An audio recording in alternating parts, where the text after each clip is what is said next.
Have you ever found yourself saying, or maybe hearing someone else say, those were the days? Yeah, or maybe something like, it feels like things are just getting worse, right? That kind of vibe. Exactly. That pervasive feeling, that sort of subtle unease about the future compared to a past we often romanticize.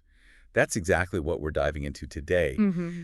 It's this really powerful idea, a deeply ingrained sentiment, often just an unspoken assumption, really, that shapes how we view our nations, our societies, even our own lives sometimes. And today, our mission really is to unpack this pervasive concept. It's called declinism. Declinism, okay. Yeah, we'll try to define what it actually means, trace its historical roots, and explore the cognitive biases, the little tricks our own minds play that actually fuel it. That sounds fascinating. Then we'll look at how declinism shows up in, national narratives and politics, especially global politics. And finally, maybe discuss how we can navigate this complex feeling rather than just falling prey to its potential downsides. Think of this as your shortcut, to understanding why so many conversations, whether it's around the dinner table or in heavy policy debates, often circle back to this idea of things getting worse. Right. Hopefully you'll walk away with a much richer understanding, maybe some surprising facts and perhaps a new lens to view current events and, importantly, the rhetoric surrounding them. Mm-hmm. So let's start right at the beginning. What exactly are we talking about when we say declinism? Right. Well, at its core, it's basically the tendency to view the past in an overly positive light, kind of seeing it through rose-tinted glasses, maybe. Okay. And conversely, viewing the present or the future in an overly negative light. It boils down to the belief that things are genuinely worse than they used to be. Right. Not just different, but worse. Exactly. Worse. And often specifically about the overall state of a country or society or maybe an institution you care about, with this underlying conviction that it's on a downward slope. And you emphasized overly positive past and overly negative future there. That seems key. It is key because it highlights the subjective nature, the often biased nature of this perception. It's not necessarily reflecting objective reality. It's more than just a casual observation. It can become this deep-seated belief system that really profoundly influences how we interact with the world around us. It's fascinating how our brains can play tricks on us like that, isn't it? Yeah. So declinism isn't just some political talking point floating around. No, not at all. It's rooted deep in our own psychology and how we actually process memories. And you mentioned cognitive biases. One of the big ones here is something called rosy retrospection. Right? Exactly. That's a huge part of it. You might have heard the Latin phrase memoria praeteritorum bonorum. Really? Basically, the good memories of the past, or the past is always well remembered. Jemima Lewis calls it a trick of the mind, and I think that's a great way to put it. A trick of the mind. How so? Well, it's kind of a comforting emotional strategy, especially when the present feels a bit bleak or uncertain, Our memories aren't like perfect video recordings. They're much more like curated highlight reels. Yeah. Okay. We edit them. We totally edit them. We tend to unconsciously filter out the inconveniences, the struggles, the just plain mundane bits of the past. And what's left? Usually a sunnier, more idealized version. Like remembering childhood summers as endless sunshine. Exactly. Forgetting the rainy days, the fights with your siblings, or just being bored out of your mind sometimes. I know my own memories of, say, summer camp. Way rosier than the reality probably was conveniently forgetting the terrible food. Yeah, I get that. So this selective memory makes the good old days feel inherently better, even if objectively maybe they weren't. It's like a psychological balm, but it can definitely distort our view of the present. And this isn't just about general memories. It's also tied into our personal life cycles. There's this phenomenon called the reminiscence bump. Reminiscence bump. Yeah, it's where people tend to have particularly vivid and often quite positive memories from their youth, roughly between the ages of, say, 10 and 30. Why then specifically? Well, it's usually a period of intense novelty, right? Lots of first experiences, first love, first job, maybe moving out, building those really foundational friendships, the natural vibrancy of experiencing all these things for the first time. Makes everything seem more intense, more memorable? Precisely. And that can make later life, which inevitably has fewer firsts, seem, I don't know, a bit drab in comparison, as one writer put it. Adam Gopnik suggested that the idea of our decline is emotionally magnetic because life is a long slide down, and the plateau just passed is easier to love than the one coming up. Wow, that's a bit bleak itself.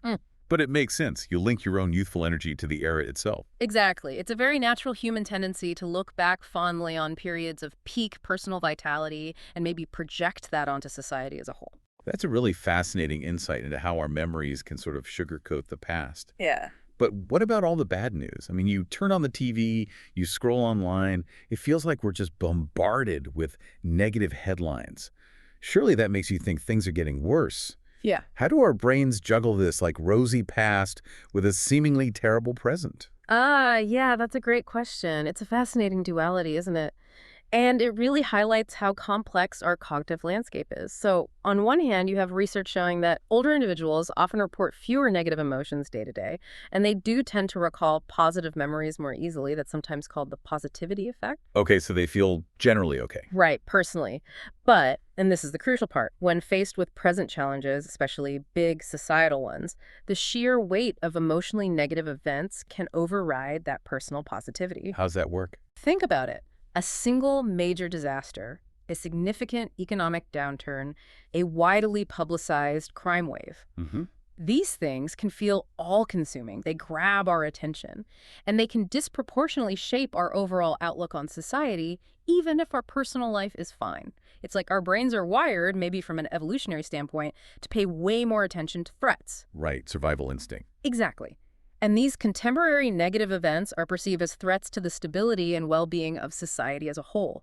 So you might remember your personal past happily, but the 24/7 news cycle, which is often saturated with negative information because bad news sells, can easily pull us into a declinist view of the present and future for society. So my personal life may be good, but I still think the country's going downhill. Precisely that disconnect, which, as we'll see later, is fertile ground for certain kinds of politics. And then there's another bias at play. Recency bias. Recency bias. Okay, what's that? We tend to overweight recent events when we're thinking about the future. We sort of project what we've just experienced onto what's coming next. So if things are tough now, We assume they'll stay tough or get tougher. If economic times are hard right now, our expectations for future income might just plummet, even if, historically, economies tend to recover, revert to the mean over the long term. I can see that. Like if you just lost your job, you might feel like you'll never find another good one. Exactly. Or, conversely, if you made a quick profit on some investment, there's a tendency to think you can easily repeat that success. This bias makes us focus too much on vivid, recent events, stuff that's fresh in our short-term memory, instead of taking a broader, longer-term historical perspective. And that perspective often shows that things fluctuate, that there are cycles of ups and downs. That sounds like a dangerous trap, especially for people making big decisions, like leaders. Absolutely. It can lead to really short-sighted reactions based on immediate anxieties rather than a balanced view of historical patterns and probabilities. Okay, so we've got rosy retrospection, making the past look great, and negativity and recency bias, making the present and future look potentially grim. It sounds like a recipe for pessimism. But can declinism actually serve a useful purpose? Does it have a function beyond just making us feel nostalgic or anxious? It absolutely can, but it's very much a double-edged sword. How so? Well, on the one hand, thinkers like Alan W. Dowd and the famous political scientist Samuel P. Huntington, they suggest that declinism can perform a useful historical function. A useful function? Like what? It can serve as a warning and a goad to action. Think of it like a smoke alarm for society. If a society genuinely believes it's slipping, that things are getting worse. That might actually do something about it. Precisely. It might galvanize people to make significant changes, reform institutions that aren't working, invest in new areas, maybe work harder to reverse that perceived trend. It's an expression of self-criticism that can spark positive change, innovation, and reform. As long as it doesn't become paralyzing, that fear of losing something valuable can be a really powerful motivator. Okay, so it could be a wake-up call. But what's the other edge of the sword? Well, there's a very real and dangerous flip side.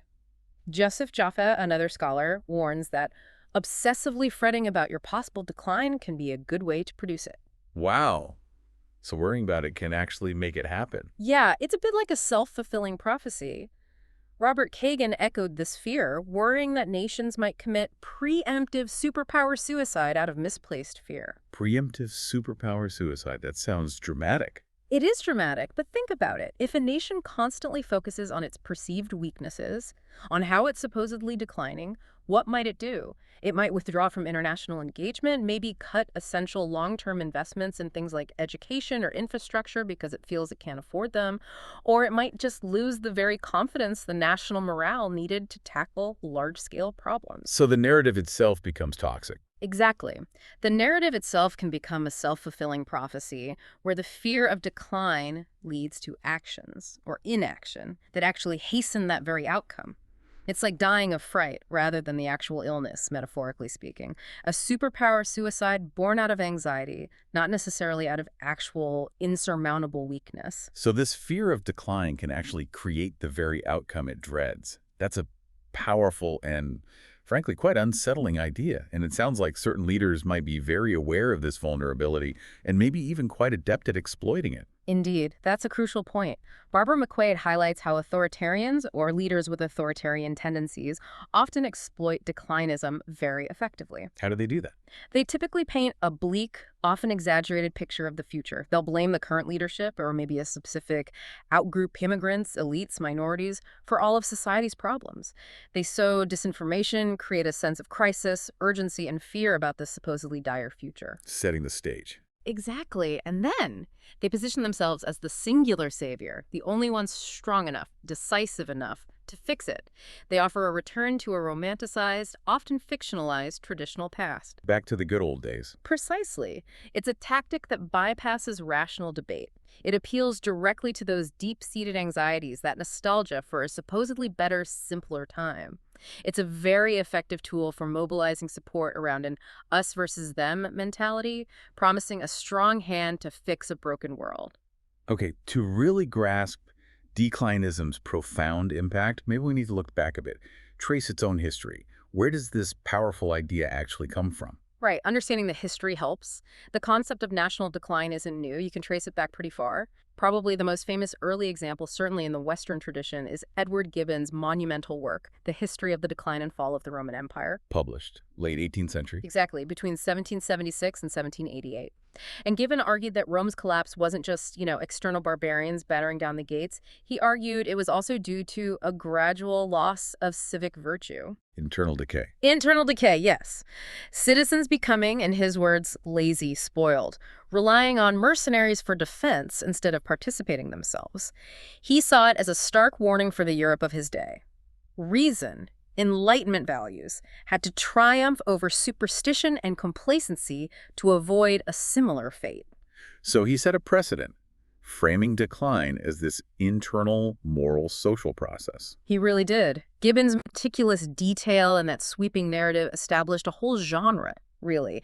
It ingrained the idea that nations don't just fall due to external threats, but often rot from within, losing the very qualities that made them great in the first place. And then later on, maybe after World War I, the term itself became more prominent. Absolutely. The concept got a huge boost, you could say, from Oswald Spengler's incredibly influential book, The Decline of the West, published right after World War I in 1918. Spengler, right. Spengler's book truly gave decline its good name in publishing, as one source puts it. He took a much broader, more deterministic, almost biological view. He argued that civilizations rise and fall in predictable cycles, almost like organisms. They have a lifespan, typically spanning about 1,000 years, he thought. And he famously proclaimed that Western civilization was basically in its old age, its winter, heading for an inevitable terminal decline. That must have resonated in post-WWI Europe. Hugely. His work captured the deep pessimism, the disillusionment of a world reeling from a devastating war and profound societal changes. It fostered this school of thought, the idea of cyclical decline that seems to resurface with every new crisis. It suggests decline isn't just possible, it might even be preordained. Even if his specific predictions weren't accurate. Right. As Robert Bruner notes in one of our sources, Spengler's specific predictions were often wide of the mark, but his influence on declinist thinking was profound and lasting. He made decline a major intellectual theme. And if you look at linguistic data, like these enneagram analyses that track words in published books over time, the frequency of phrases like national decline or American decline has just surged over the past century. Yeah, especially during periods of economic stress or perceived international challenge. It shows it's truly an evergreen subject for pundits and publishers. Economic anxieties often seem to fuel these larger societal fears about decline. When people feel their livelihoods are threatened, they become much more receptive to these broader narratives of national decay. But history isn't just a story of decline, is it? I mean, surely it also shows patterns of recovery, of resilience. Precisely, and that's a crucial counterpoint. Robert Bruner, again, really emphasizes this. Nations, and he particularly uses the U.S. as an example in many declinist discussions, have weathered incredibly profound crises throughout their history. Like what? Well, think about the near collapse after the Revolutionary War, the burning of Washington in 1814, the absolute trauma of the Civil War, the Great Depression, World War II, the social upheavals of the 1960s, or even more recently, the 2008 financial crisis, the COVID-19 pandemic. Yeah, plenty of tough spots. Exactly. And yet, time and time again, there's been recovery. Sometimes it's rapid, sometimes it's slow and painful, but there's recovery. This historical resilience provides a critical counter-narrative to the idea of inevitable decline. It demonstrates this powerful capacity to adapt, to rebuild, to innovate, even after really significant shocks. So challenges don't automatically mean terminal decline. They can be catalysts for renewal. They absolutely can be. And remembering the history of bouncing back is important context when we hear declinist arguments today. Okay, so if we move beyond the sort of psychological traps and the historical anxieties, what are the big academic theories trying to explain why nations truly rise and fall? What are the more, let's say, objective forces at play? Right. Well, there's a vast and growing body of research on this, as you can imagine. Many different thinkers offer different, often complementary perspectives. It's really a complex interplay of factors, not just one single cause. Makes sense. So what are some of the main contenders? One major line of thought, famously put forward by Jared Diamond in books like Guns, Germs, and Steel, focuses on geography and resources. How does geography play a role? Diamond argued that things like having access to navigable waterways, rivers, coastlines can be huge advantages. They facilitate trade, the movement of ideas, cultural exchange, making societies more open and dynamic. Versus being landlocked and isolated. Exactly. Isolated, landlocked countries often tend to turn inward, which can hinder their economic and cultural development over the long run. He also looked at the availability of domesticable plants and animals, which influenced agricultural development. And in his later work, Collapse, he highlighted how environmental factors, things like deforestation, soil erosion, water management, and climate change can trigger instability or even societal collapse. So it's about how the environment shapes society's potential. Precisely. How environments shape societies, influencing their institutions, their technology, their productivity, crucially, he argued. It wasn't about inherent biological differences between peoples, but about the environmental cards they were dealt. It offers a powerful material explanation for some very long-term historical trends. Okay, geography and environment. What else? Culture seems like it would be a massive piece of this puzzle, too. Absolutely. Culture is huge. David Lenz, in his groundbreaking work, The Wealth and Poverty of Nations, really explored how cultural norms, values, and attitudes can either drive or retard economic and military success. What kind of cultural norms did he identify? He found that successful nations, what he called breakout nations, tend to excel in a few fundamental areas. First, they foster innovation, they're good at operating and building instruments, and crucially, imparting that knowledge through effective education. So technical know-how and good schools. Yep. Second, they tend to pick people for jobs based on competence and merit, not just family ties or who you know. Third, they encourage enterprise, they let people take initiative, start businesses. And fourth, crucially, they allow people to actually enjoy and use the fruits of their labor. If hard work doesn't pay off, why bother, right? Makes intuitive sense. Those sound like pillars of a dynamic society. They really are. Landis also stressed the vital importance of things like gender equality, effectively doubling your potential talent pool, and embracing scientific rationality over superstition or dogma. And underpinning much of this, he argued, is a high cultural regard for education, along with positive attitudes towards work, saving, risk-taking, and entrepreneurship. Okay, so we have geography, resources, culture. What else? Institutions. The quality of a nation's institutions is another major factor highlighted by many scholars. Though it's maybe less detailed in our immediate source list today, the work of people like Darren Asmoglu and James Robinson is really influential here. And their argument is about? They draw a key distinction between inclusive institutions and extractive institutions. Inclusive institutions are those that allow broad participation in economic and political life, protect property rights, uphold the rule of law, and provide opportunities for large segments of society. What democracies with strong legal systems? Generally, yes. Whereas extractive institutions are designed to concentrate power and wealth in the hands of a small elite, often at the expense of the wider population. Think dictatorships, kleptocracies, systems with insecure property rights. Their research strongly suggests that inclusive institutions are the key drivers of long-term sustainable prosperity, while extractive ones often lead to stagnation and eventually decline. That makes a lot of sense. The rules of the game matter. They matter enormously, and woven through all of these theories, of course, geography, culture, institutions, is the profound role of leadership. Ah, yes. Leadership. The choices leaders make can be absolutely pivotal. How they frame national challenges, whether they foster unity or division, how they mobilize the population, the policies they enact. All of this can dramatically alter a nation's path, for better or for worse. Effective leadership can steer a nation through crises, foster that culture of innovation Len has talked about, and build or strengthen those resilient, inclusive institutions. Poor leadership, on the other hand, can exacerbate problems, undermine trust, and really contribute to that sense of inevitable decline. Okay, so we have geography, culture, institutions, and leadership. Yeah. But one of our sources, Robert Bruner, you mentioned him earlier, proposes a fifth crucial driver, something he calls resilience. Can you help us understand what that entails? What does he mean by resilience in this context? Yeah, Bruner's concept of resilience is really interesting because it kind of integrates the others. He starts from the premise that basically stuff happens. Shocks are inevitable. Natural disasters, wars, pandemics, financial crises, major technological disruptions, you name it. Nations will face these kinds of shocks.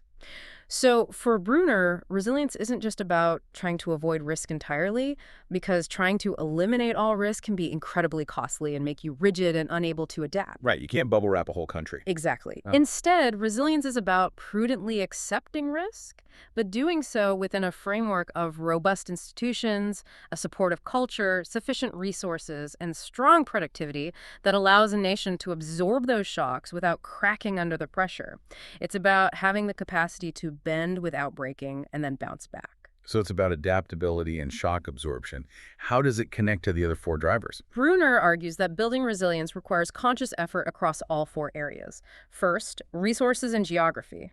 You need to maintain adequate reserves, manage your natural resources wisely, and leverage any geographical advantages you have. Think energy independence, food security, things like that. Second, culture. Leaders need to constantly make the case for things like international engagement, the importance of education, long-term investment, professional competence, teamwork. A culture that values learning, merit, and collaboration is inherently more adaptable. Makes sense. Third, productivity and competitiveness. Rising productivity is what ultimately allows for a rising standard of living and gives you the resources to meet challenges. So governments need policies that encourage productivity growth, and businesses need to invest in new capital and training their workforce. And fourth, institutions. Bruner actually raises a concern here. He suggests that since around 1970, maybe, the informal norms that allowed for quick private sector initiative have become increasingly bound by perhaps overly complex laws and regulations. He argues that resilience might be better served by norms and policies that permit more nimble, agile action-taking to solve problems at both local and national levels. It's about having systems that are robust but not overly rigid. So resilience is this combination of having the right resources, culture, productivity, and flexible yet strong institutions, all managed with forethought to handle inevitable shocks. Precisely. It's about proactive, adaptive strategies rather than just trying to build walls against every possible threat. Okay, having explored the theories and the historical roots, let's look at where we see declinism really actively playing out in modern national narratives. And perhaps nowhere is this more famous or more debated than in discussions about America. Oh, absolutely. American declinism is practically its own genre. It's a recurring theme, almost a national pastime, some might say, dating way back to the early days of European settlement.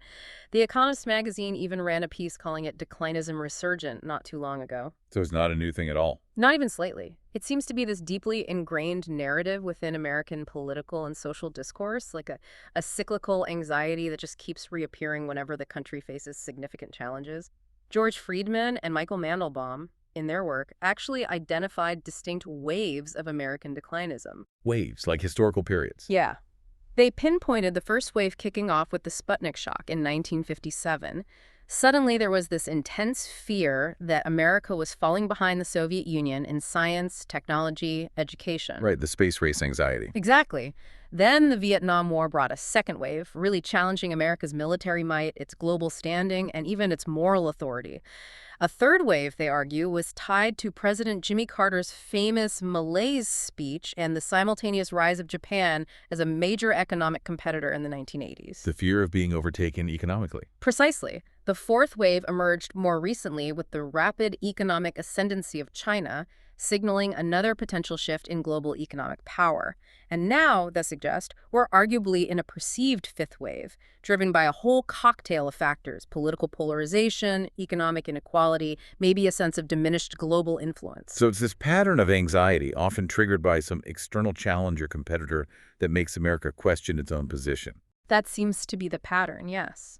It shows how readily these declinist sentiments can be triggered and then re-articulated across different historical contexts, tapping into existing anxieties about maintaining that perceived position of primacy. And it's interesting how quickly the narrative can shift, even among people who watch global affairs really closely. It really is quite striking sometimes. Robert Kagan pointed out a fascinating example. Fareed Zakaria. In 2004, Zakaria was writing about America's comprehensive unipolarity, basically its unmatched dominance. Okay. Just 4 years later, by 2008, amidst the financial crisis and the Iraq War fallout, he was writing about living in a post-American world. Wow, that's a fast turnaround. It is, and Kagan uses this to highlight how recency bias, that tendency to overemphasize the immediate situation, can heavily influence even seasoned observers.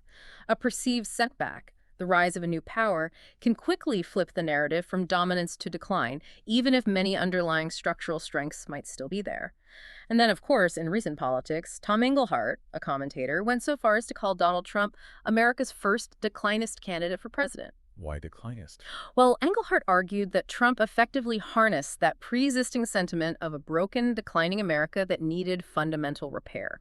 The whole "Make America Great Again" slogan is, in essence, a declinist message, right? It implies greatness has been lost and needs to be restored. Right. It taps directly into that feeling of having fallen from a better past. Exactly. He appealed directly to the anxieties of those who felt left behind, blaming perceived elites and external forces for the nation's problems, and promising a return to that romanticized past, a classic declinist tactic, as Barbara McQuaid described earlier. Okay, let's hop across the Atlantic. Britain has its own very deep and arguably even longer history with declinism, right? Oh, absolutely. Britain's experience with declinism is arguably even more baked into its modern identity. Jim Tomlinson, a historian who studied this extensively, writes about how, really since around 1870 or so. 1870, why then? Well, that's roughly when Britain's absolute industrial dominance started to peak. From then on, the country experienced relative economic decline compared to newly industrializing powers like Germany and the United States. Okay, so others started catching up. That seems natural. It is a natural process in global capitalism, but Tomlinson points out that this inevitable relative decline was often framed within Britain not as a natural adjustment, but as evidence of deep pathological failings. Pathological failings. Like what? Failings across the board: economic, technological, political, even cultural. It wasn't just seen as, okay, the world is changing, others are growing faster, but more like there's something fundamentally wrong with us, a kind of societal sickness narrative. And Tomlinson identifies three distinct phases, or maybe intensifications, of this British declinism. The first phase was pre-World War I, from around 1870 to 1914. This was driven by that rising German and American competition, plus anxieties about national efficiency that were really exposed by things like the Boer War. Yeah. The second phase was the interwar years, between WWI and WWII. This was marked by severe economic slump, the Great Depression hitting hard, and a sense of political fragmentation and uncertainty. And the third? The third, and perhaps the strongest and most persistent phase, was the post-1945 period. This was deeply linked to the loss of the British Empire, a huge blow to national identity and prestige, combined with periods of economic stagnation, often labeled the British disease. Ideas of a stagnant society became common. And that's the narrative that someone like Margaret Thatcher later tapped into. Precisely. Thatcherite narratives in the 1980s explicitly repurposed this long-standing declinist story into a tale of decline and revival, justifying radical free market reforms as necessary medicine to cure the supposed sickness. Each phase reimagined and reinforced the narrative based on the specific challenges of the time. However, and this is really important, there's a strong counter-narrative from many economic historians, people like Donald McCloskey and Nicholas Crafts. They argue that much of this British declinism is actually ill-founded and increasingly discredited. Ill-founded, how? They point to several flaws in the declinist arguments. One is what they call promiscuous otherdom. Promiscuous otherdom. Yeah, it means Britain was constantly and often unfairly compared to an ever-shifting benchmark, whichever country happened to be performing best in a particular metric at a particular time. Like comparing Britain's productivity growth only to Germany's when it was booming, then maybe only to Japan's later, instead of looking at its own historical context or a consistent group of peer countries. It's like constantly moving the goalposts to make Britain look bad. Cherry-picking comparisons. Exactly. They also stress how these narratives often originated in highly politicized contemporary debates. They weren't necessarily objective historical analyses, but arguments designed to attack the government of the day or advocate for specific policies. For instance, blaming trade unions for low efficiency was a common declinist trope, often ignoring similar issues in other industrial nations, suggesting maybe it was industry-specific problems, not some unique British disease. So the historical reality might be more complex than the simple declinist story. Much more complex, according to these historians. They argue the narrative often served political ends more than it reflected objective reality. And France. Does France have its own version of this? It seems like a nation very conscious of its history and status. Oh, very much so. Alexander Still wrote about this, noting a long tradition in France, dating way back to the 18th century, even before the Revolution, of prominent writers and thinkers proclaiming the nation's imminent decline or even death. A booming industry of decline. He actually describes it as a booming industry, yeah. With contemporary authors like Eric Zemmour publishing massive bestsellers that chronicle the supposed decline of the French nation-state, often hitting a nerve and appealing to a widespread sense of national malaise and a yearning for lost grandeur. What drives French declinism, according to the sources? Modern French declinism seems to connect some deep historical themes, like the legacy of the counter-Enlightenment reaction against revolutionary ideals. But it also taps into more recent anxieties, the end of the post-World War II economic boom, what the French call the Trente Glorieuses, the 30 glorious years of growth. Right, when growth slowed down. Exactly. Plus contemporary concerns about national identity in the face of globalization and immigration, anxieties about political corruption, and maybe a feeling that France's influence in the world isn't what it once was. And it cuts across the political spectrum. Interestingly, yes. Still notes variations emerging from different viewpoints, from traditional Catholic reactionaries worried about secularism to non-religious thinkers concerned about national cohesion or economic stagnation. It shows how declinism isn't just a left or right thing. It can manifest in different ways, but it often taps into these fundamental societal anxieties about change, identity, and the nation's place in the world. It's a profound cultural introspection that often surfaces as this narrative of decline. Okay, let's pivot slightly to how declinism connects with politics today, particularly its potent link with populism.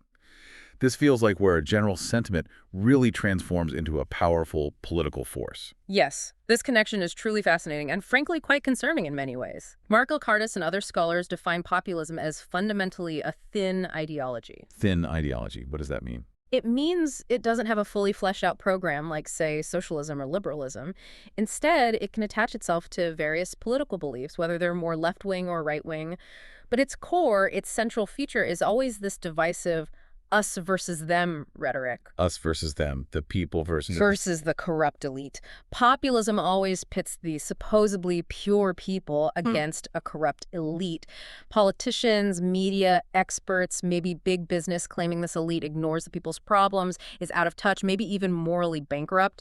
This framework is highly adaptable, but that core appeal remains constant.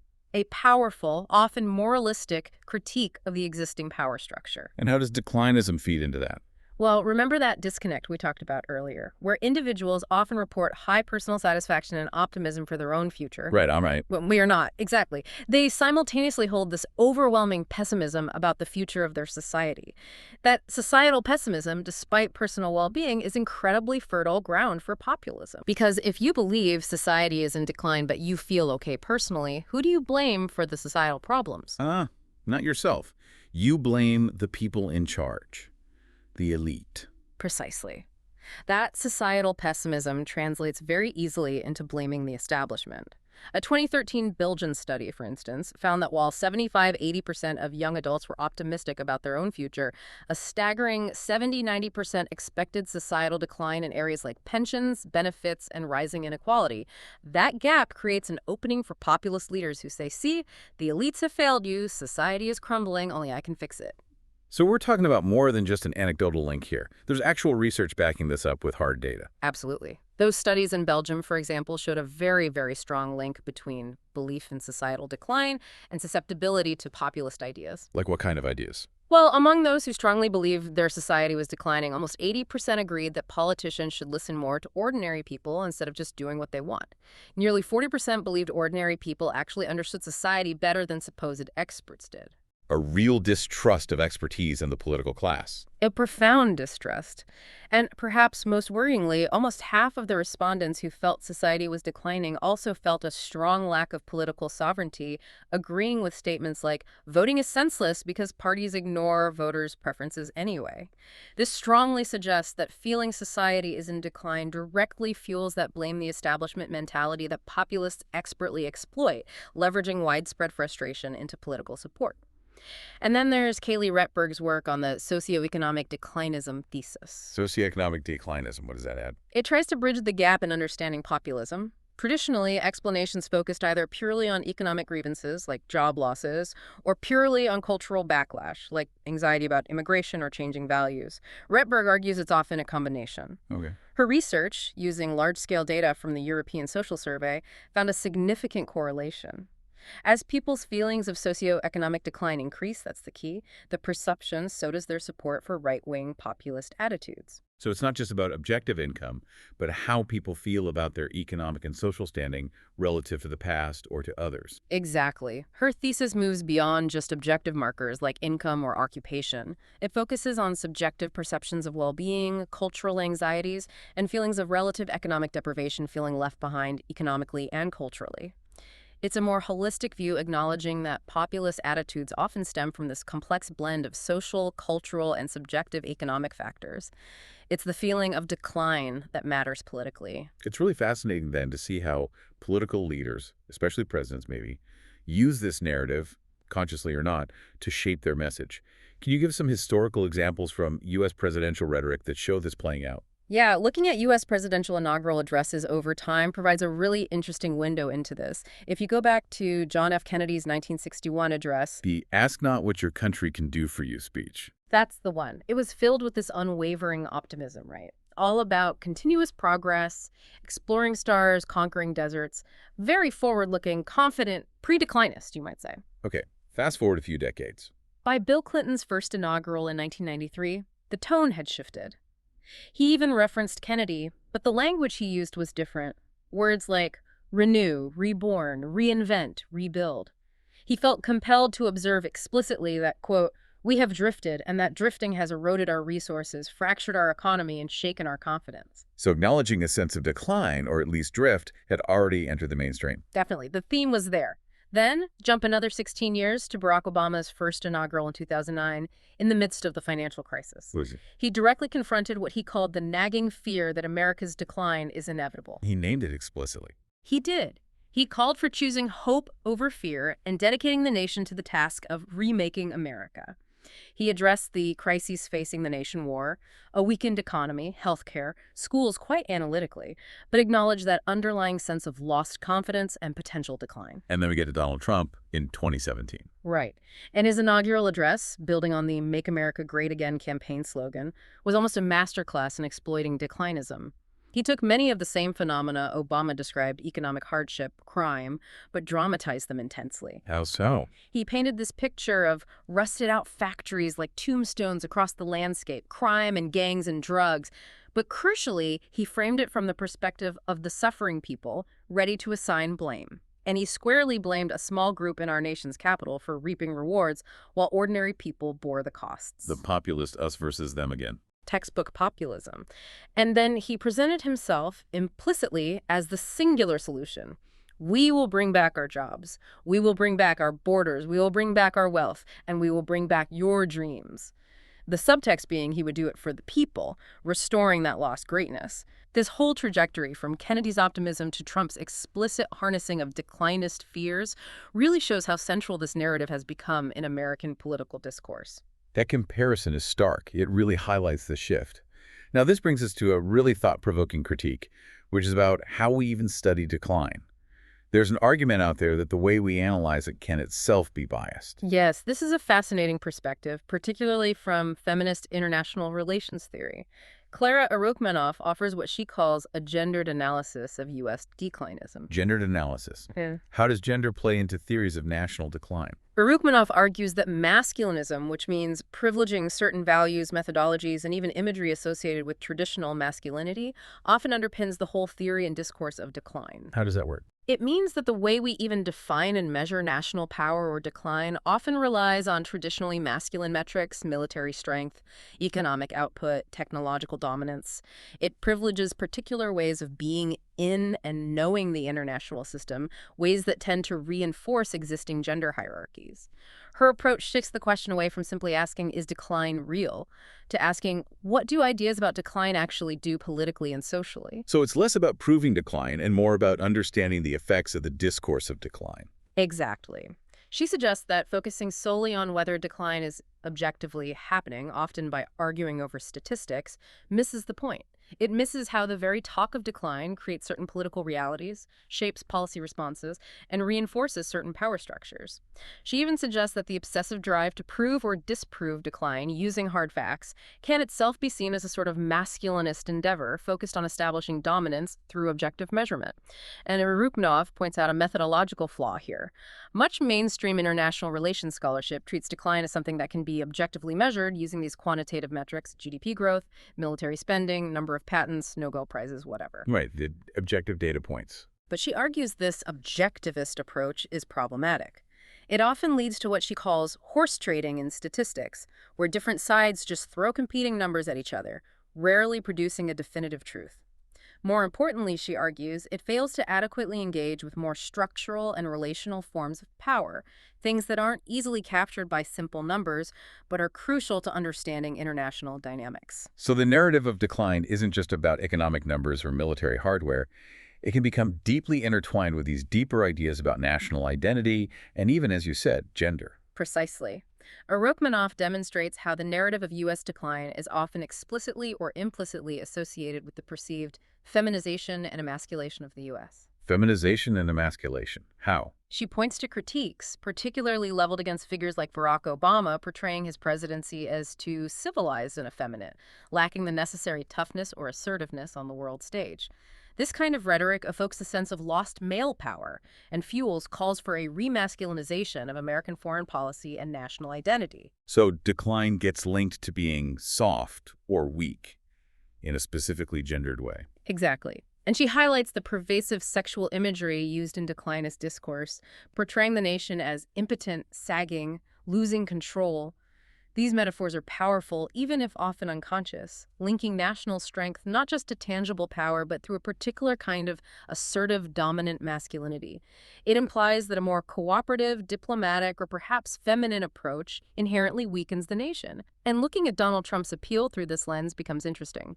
Arukmanoff suggests his appeal wasn't just about traditional hegemonic masculinity being the strong, dominant leader. It was more of a hybrid masculinity. Hybrid masculinity, what's that? It combines elements of that brute strength and dominance with, paradoxically, a performance of victimhood. He skillfully responded to those claims that the U.S. had become too soft, framing himself as the one who could restore a kind of primal manhood. She draws parallels to figures like Tarzan in earlier American culture, combining supposed racial superiority with savagery and strength. But, crucially, he also strategically appropriated language from marginalized groups, framing himself and his supporters as victims fighting against an oppressive system. So strong man and victim at the same time. It's a complex mix. This hybrid approach allowed him to tap into diverse anxieties, fears of lost dominance, and feelings of being unfairly treated, promising a return to perceived strength while simultaneously positioning his base as the true victims of societal decline. That's a really complex and quite challenging way to think about the rhetoric. Okay, so if declinism is such a powerful and potentially problematic force, What are the proposed solutions? Hmm. Are there alternative paths forward discussed in our sources? One concept that seems relevant here is the third way. Yes, the third way comes up as an attempt to chart a different course, particularly in the context of global challenges that often fuel declinist narratives. It originally emerged in the late 1990s, most closely associated with Tony Blair's new Labour government in the UK and Bill Clinton's administration in the US. What was the goal of the original third way? The idea was to find a pragmatic, viable path for the center-left, moving beyond what they saw as the failures of old-style state socialism or Marxism, but also rejecting the perceived excesses and social divisiveness of Reagan-Thatcher-style neoconservatism or neoliberalism. Anthony Giddens, a key theorist, outlined its principal goals. And what were they initially? Initially, the focus was heavily domestic. Things like constitutional reform, strengthening civil society, creating a new mixed economy that embraced market competition but also recognized the need for regulation, and building a social investment welfare state focused on developing human capital and, interestingly, reducing environmental toxicity. It was really an effort to modernize social democracy for a globalized world. But then things changed. Yeah. The world changed. Yeah, dramatically, especially after the events of September 11th, 2001, and the subsequent Iraq War. Two scholars, Richard de Zoysa and Otto Neumann, argue that these events effectively upended the original Third Way project, which hadn't fully grappled with these new global security challenges. So they proposed an update. Exactly. They propose what they call a Third Way Mark II. And this version shifts the focus dramatically away from primarily domestic matters towards a much more global perspective. Its vision is for a world order that is, in their words, democratic and peaceful, concerned for all, and prepared to pursue a difficult course in concord with the global community. The challenges were now seen as fundamentally global, requiring global solutions. Okay, now let's really unpack this third way mark II. It sounds like it lays out a pretty extensive blueprint for global cooperation. What are some of its core tenets? What does it actually call for? It's certainly ambitious. It's a comprehensive vision for how the world could operate differently. Some of the key pillars include, first, a major push to reestablish dialogue and diplomacy, especially in conflict zones like the Middle East. Second, a serious concerted effort towards global disarmament. Disarmament, including nuclear weapons. Yes, explicitly tackling nuclear proliferation, strengthening arms control treaties, and working towards a phased dismantlement of existing arsenals. Third, it calls for a significantly reformed and reconstituted United Nations, making it stronger, more representative of the current world, and giving it greater executive capacity to actually enforce its decisions. A UN with teeth, basically. That's the idea. Yeah. Fourth, and this is critical, it pushes for mandatory international programs to combat climate change and protect the environment. This includes controlling the depletion of resources and implementing mechanisms like carbon taxes to curb emissions. It directly confronts those high PPO factors that threaten the planet. APPO factors. Can you remind us what those are? Right. AAPPO is an acronym coined by the biologist E.O. Wilson to summarize the main drivers of biodiversity loss. H for habitat destruction, I for invasive species, P for pollution, the second P for human population growth, and O for overharvesting or overconsumption of resources. The Third Way Mark II argues we need binding global agreements to tackle these head-on. Okay, what else? It also emphasizes the need for legislation promoting fair trade, tackling things like unfair tariffs, distorting subsidies, sweatshop labor conditions. It calls for stronger action against human trafficking and for regulating harmful financial practices. There's also a strong focus on a universal human rights agenda, setting global standards for things like health, education, housing, access to clean water, and protecting minority rights. It sounds incredibly comprehensive, almost utopian. It's definitely idealistic, but the argument is that these interconnected global problems require such bold, interconnected solutions. It also calls for permanent forums for peaceful dialogue, maintaining a balance between secular and temporal powers, promoting knowledge dissemination, and even setting universal standards for media influence and curbing defamation. The overarching theme is shifting global relations away from power politics and towards reason rather than force to reverse what they see as a dangerous downward trend in global affairs. In this context of global cooperation and alternative models, our sources also highlight the European Union. How does the EU fit into this discussion, particularly regarding soft power? The EU is presented as a really significant case study here, often framed as an undoubted success of the last half-century in many respects. Success in what way? Primarily in creating a zone of unprecedented peace, stability, and prosperity on a continent historically ravaged by war. It guarantees freedom of trade and travel for hundreds of millions of citizens.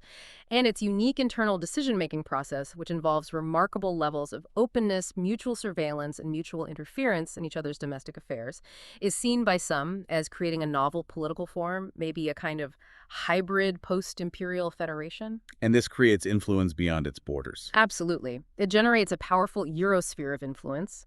One source notes that the EU is the major source of trade, investment, and credit for around 84 countries, encompassing roughly 1.5 billion people. That's huge economic leverage. And its soft power, its ability to attract and persuade rather than coerce, is seen as immense. Take international aid, for example. The EU collectively commits to spending 0.7% of its GDP on aid, which is far higher than the US target of around 0.22%, and often comes with fewer political strings attached. Plus, the EU is home to many of the world's most competitive economies, according to the World Economic Forum 7 of the top 10 at the time one source was written. This combination of economic success, commitment to aid, and shared cultural values creates this magnet-like property. It attracts others through engagement and shared values, which is ultimately far cheaper and potentially more sustainable than relying on military might. It's about making others want what you have, adopting your norms and standards willingly.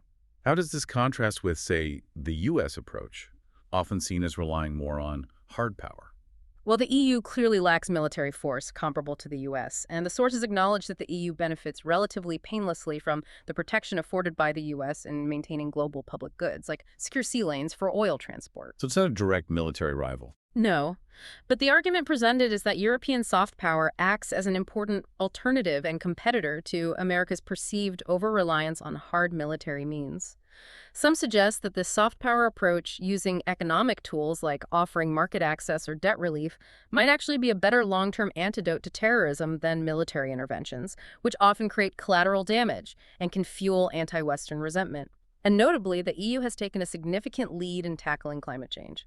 It created the world's first major market for trading greenhouse gas emissions back in 2005, and has even linked its system with California's. Why is that climate leadership seen as important in this context? It's seen as a way for the EU to reestablish its status upon the world stage by leading on a critical global issue.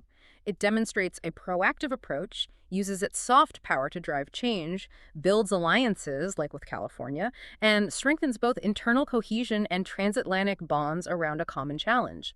It positions the EU as a responsible global actor.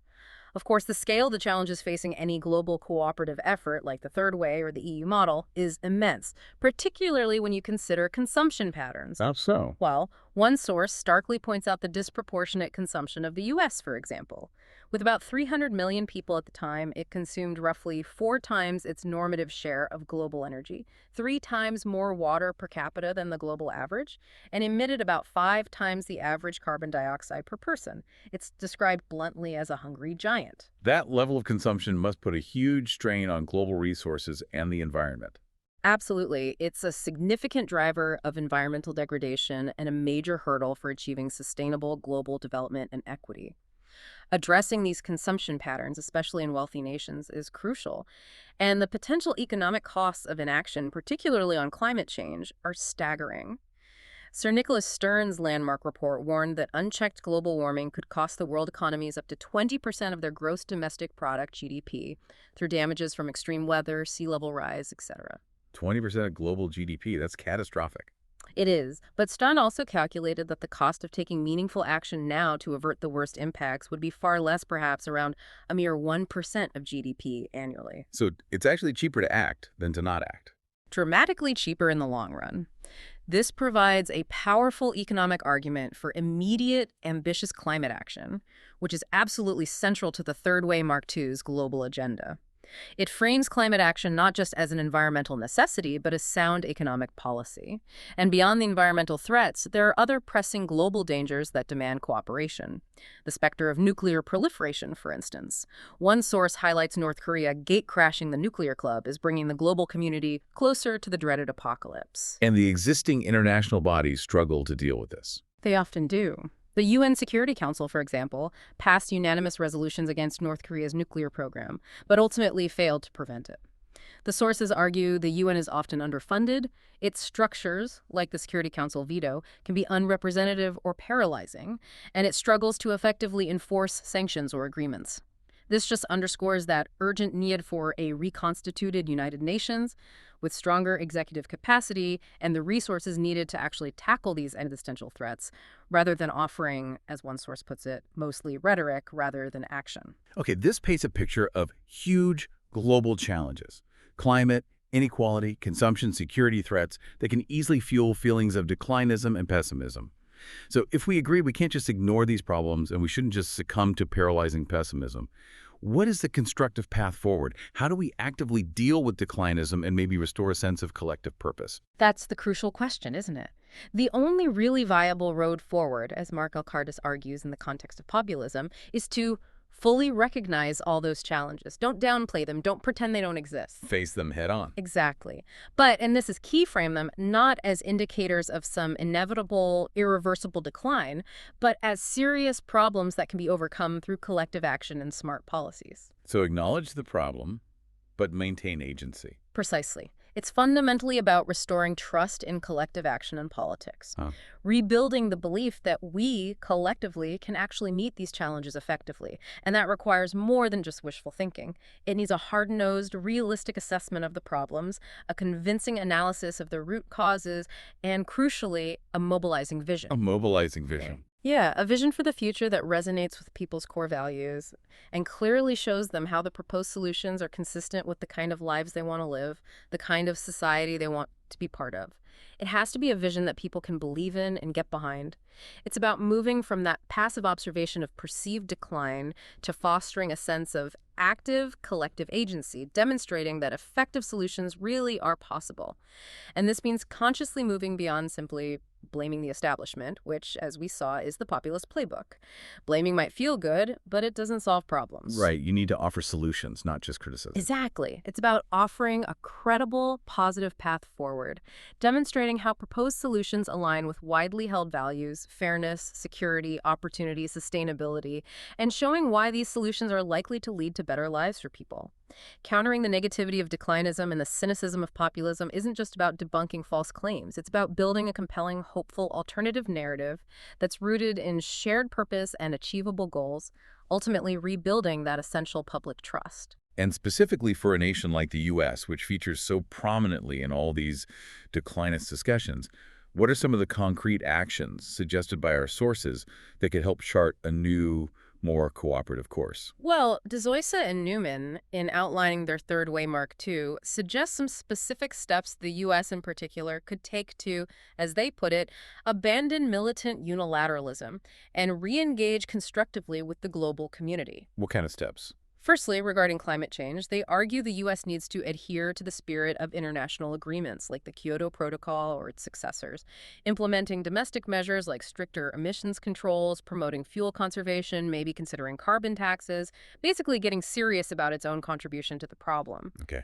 What else? They also advocate for a timed withdrawal of troops from long-term interventions like those in Iraq and Afghanistan, and crucially, substituting that military presence with targeted economic aid programs designed to rebuild infrastructure and foster sustainable development. This includes ensuring any deals with international oil companies in places like Iraq are negotiated fairly to benefit the local population. Shifting from military solutions to development aid. That's a major theme. Another key recommendation is for the U.S. and other rich nations to significantly reduce their industrial and agricultural subsidies. Why subsidies? Because these subsidies often distort global markets and make it incredibly difficult for farmers and producers in developing nations, especially in Africa, to compete fairly. Reducing them would provide much greater market access for poorer countries, which could be a powerful tool for alleviating global poverty and inequality. And finally, on security. They place a strong emphasis on disarmament. Given that the U.S. and Russia collectively hold the vast majority of the world's nuclear weapons, they argue these two powers have a unique responsibility to lead a major disarmament program. The hope is that such leadership could pressure, or perhaps even shame, other nuclear and aspiring nuclear states into following suit, thereby reducing the overall global risk of proliferation and conflict. All these steps represent a significant shift away from go-it-alone hard power towards a more cooperative, diplomatic approach focused on tackling shared global challenges collectively. So we've really journeyed through quite a lot today. From the subtle ways our own minds can trick us into believing the good old days were somehow inherently better, That rosy retrospection, yeah. to exploring how those very human tendencies can be amplified in these powerful national narratives of decline, or even deliberately weaponized in the political arena. Our deep dive really reveals that declinism isn't just a vague feeling, it's a dynamic force that's actively shaping our world, right down from dinner table conversations all the way up to global policy decisions. And what's so fascinating here, I think, is that declinism isn't just about whether things are objectively getting worse or better. That's almost secondary sometimes. It's really about our perception of that change, our interpretation of it, and then how that perception powerfully shapes our collective will, our confidence, and ultimately our actions. Right. Whether we look at grand visions like the third way for global cooperation or focus on building individual national resilience, as Bruner suggests, the fundamental choice seems to be between passively observing, maybe even accepting a perceived decline, or actively choosing to chart a new, more cooperative, more resilient course. Understanding that interplay between perception and action feels absolutely vital. So what does this all mean for you listening right now? Well, understanding declinism gives you a really powerful lens, I think. It helps you recognize when you might be caught in its mental traps, like that rosy retrospection or maybe recency bias after a bad news cycle. And, maybe more importantly, it allows you to critically evaluate the political narratives you hear every day, narratives that deliberately tap into these deep-seated feelings of loss, fear, or nostalgia. It's a tool for discernment. Exactly. It's a tool to be more well-informed, not just about the facts and figures, but about the underlying currents of thought, the psychological underpinnings that are shaping our world and our debates. It helps you maybe discern rhetoric from reality a bit better and hopefully make more informed decisions about the kind of future you want. And ultimately, maybe this whole deep dive boils down to one really important, perhaps provocative question to leave you with. Okay. Is the greatest threat we face truly the challenges themselves? And they're huge. Climate change, inequality, geopolitical tensions, pandemics. Or is the greatest threat actually the widespread, often unexamined belief in inevitable decline? The belief itself being the problem. Yeah. What if that belief, that feeling that things are bound to get worse, so we can't fix things, what if that, more than any specific external force, is what truly undermines our capacity for collective action? What if it's that belief that paralyzes us and prevents us from building the resilient, cooperative, maybe even optimistic future that so many of the potential solutions we've touched on actually point towards? That is a powerful thought to leave us with. This isn't about sticking our heads in the sand and pretending everything is perfect. Far from it. It's about harnessing a clear-eyed understanding of these psychological and political forces to make better decisions, demand better leadership, and maybe push back against paralyzing pessimism. We hope this deep dive into the complex world of declinism has given you plenty to think about.